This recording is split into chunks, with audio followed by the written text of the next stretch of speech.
दास अनिरुद्धाचार्य कहता है कि जुआ खेलना गलत है और मोबाइल पे जो जुए के ऐप चलते हैं, मैंने इन जुआ के ऐपों का इतना विरोध किया कि सरकार ने 5 जुए के ऐपों को बंद कर दिया भारत में। देखो, बोलने का ये प्रभाव है, ना बोलो तो चलते रहते, कोई तो बोले तो मेरी बोली हुई बात पहुंची ना, और हुआ कि नहीं काम। 5 जुए के ऐप बंद हो गए। ऑनलाइन गेम, मैंने हमेशा कथाओं में बोला है कि सब बंद होना चाहिए। अब लोग कहते हैं महाराज जी आप जुए के बारे में क्यों बोलते हो, भागवत जी में कहां लिखा ऑनलाइन जुआ। अरे हर चीज भागवत जी में लिखी नहीं है साहब। समाज के कल्याण के लिए भी संतों को आवाज उठानी चाहिए।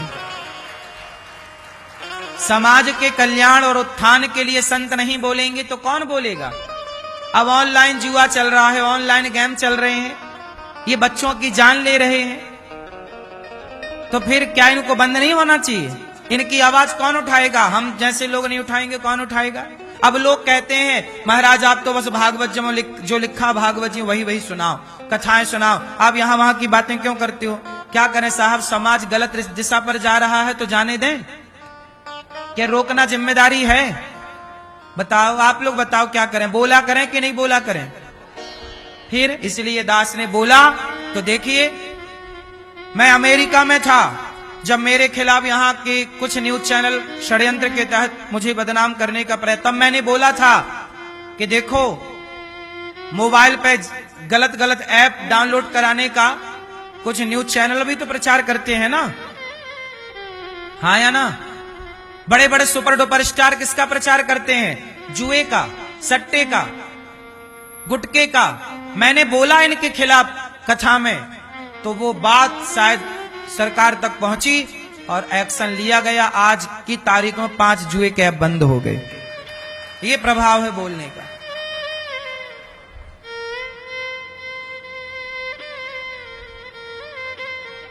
और भी अभी बंद होने चाहिए। क्यों बुराई परोसी जाए बच्चों को। तो मेरी मां, कलयुग का पहला ठिकाना है जुआ। कलयुग का पहला ठिकाना, जोर से, क्या, जुआ। द्यूतम, जुआ खेला कौरवों ने, सर्वनाश हो गया। जुआ खेल के कितने लोग बर्बाद हो गए। मोबाइल पे जुआ, गेमिंग का जुआ, ऑनलाइन जुआ, ये सब जुआ है। ये जुआ ना खेलना साहब, नाश हो जाएगा। कलयुग रहता है जुआ में, जहां जुआ होगा वहां कलह होगी। द्यूतम, क्या होगा, द्यूतम, द्यूतम, पानम। कलयुग का पहला ठिकाना है जुआ, दूसरा ठिकाना है पानम। पानम बोले तो शराब, क्या, शराब। शराब ना पीना, शराब में कलयुग रहता है। शराब पीने वाला व्यक्ति कलह करता है, इसलिए शराब पी के गाड़ी चलाना मना है, शराब पी के प्लेन उड़ाना मना है। बोलो हाँ। क्यों भैया, शराब अच्छी चीज है कि गलत चीज है, हैं? अच्छी चीज होती तो शराब पी के गाड़ी चलाने को फिर मना क्यों करती गवर्नमेंट। अच्छी थी तो पी के चलाने दो गाड़ी, मस्त झूम बराबर झूम शराबी चलाए। फिर फ्लाइट उड़ाने दो शराब पी के, पायलट पिए 3-4 बोतल, फिर उड़ाए फ्लाइट, कराए लैंडिंग। शराब अच्छी है तो प्लेन उड़ाने वाले को शराब क्यों नहीं पीने दिया जाता। क्यों भाई, बस सही है कि गलत है। गाड़ी चलाने वाले को शराब क्यों नहीं। और पूरी दुनिया में शराब मना है, शराब पी के प्लेन उड़ाना। किसी भी देश में आप जाइए, किसी भी देश का पायलट शराब पी के प्लेन नहीं उड़ा सकता। किसी भी देश का ड्राइवर शराब पी के गाड़ी यदि चलाता पकड़ा गया तो उस पर कार्रवाई होगी। भारत से कड़े कानून विदेशों में है शराब पीने के। बोलो हाँ। इसका मतलब शराब गलत है, वरना गवर्नमेंट क्यों रोकती। गलत है साहब, शराब पियोगे तो बिगड़ जाएगा समाज।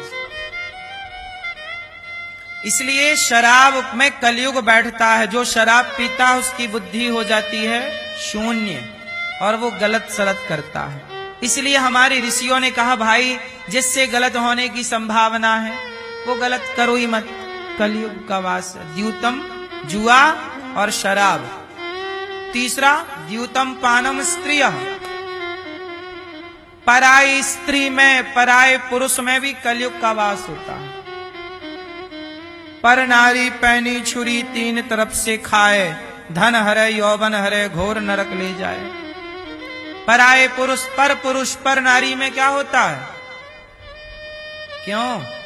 आपका पति पराई औरत को देखने लग जाए, आपकी स्त्री पराये पुरुष को देखने लग जाए तो समझ लो कि खोपड़ी में कलयुग बैठ गया है और ये कलयुग बैठ के गलत गलत करा रहा है।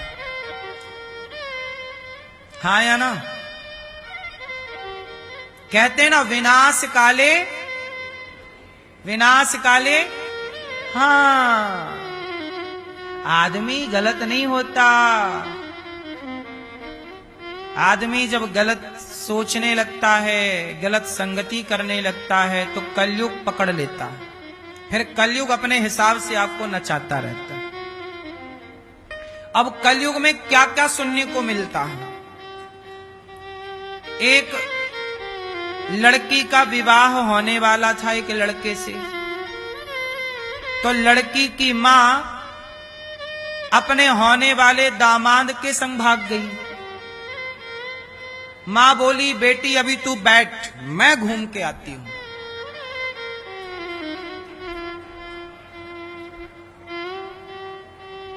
अब सोचो जो अपनी बेटी के लिए लड़का ढूंढा वो सासी लेके फरार हो गई। ये क्यों हो रहा है? ये सब ये बता रहा है कलयुग भाई कि मैं आ गया। ये कलयुग क्या बोल रहा है कि मैं आ गया, मैं आ गया। कौन आ गया? घोर कलयुग आ गया। कौन आ गया? अपने पति को छोड़कर अपनी बेटी के लिए जो दामाद ढूंढा भाग गई। इसे क्या कहोगे आप? यही है कलयुग। उस स्त्री और उस पुरुष दोनों की खोपड़ी में कौन बैठ गया? कलयुग। कलयुग ने ये सब करा दिया। इसलिए अपनी बुद्धि को इतनी पवित्र रखो कि कलयुग कभी बैठने ना पावे तुम्हारी मस्तिष्क और बुद्धि में, और गलत विचार भी ना आए। गलत विचार आएंगे तो कलयुग को जगह मिलेगी। याद रखिएगा, जहां गंदगी होगी वहां मच्छर मक्खी अपने आप पहुंच जाएंगे। जहां गलत विचार होंगे कलयुग वहां पहुंच जाएगा। तो कलयुग का स्थान क्या है? पर नारी पर पुरुष। तीसरा स्थान, पर स्त्री में तुम मन लगाते हो तो कलयुग बैठ जाएगा। पर पुरुष में मन लगाते हो बैठ। इसलिए कहा अपनी पत्नी के सिवा, अपने पति के सिवा कहीं मन ना लगना चाहिए। यही भारत का धर्म है, यही भारत की संस्कृति है और संस्कार है। हाँ या ना?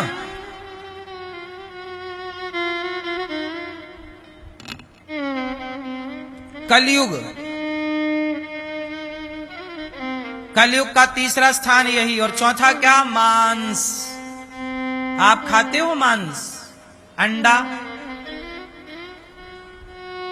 भैया, दसवां वाले भैया, आप खाते हो मांस? मछली, मुर्गा मुर्गी, बकरा बकरी, भैया आप खाते हैं? अंडा? ये भैया पी ले। आप बेटा आप खाते हो? आप खाते हो? अंडा नहीं खाते, मछली भी नहीं, मुर्गा भी नहीं, मुर्गी भी नहीं, सुअर नहीं खाते। क्यों छोरा, आप अंडा खाते हो? आप अंडा खाते हो? अंडा नहीं खाते। मैया आप क्या खाती हो? मेरी माँ कुछ नहीं खाती, भूखी रहती हो मेरी माँ। रोटी खाती हो?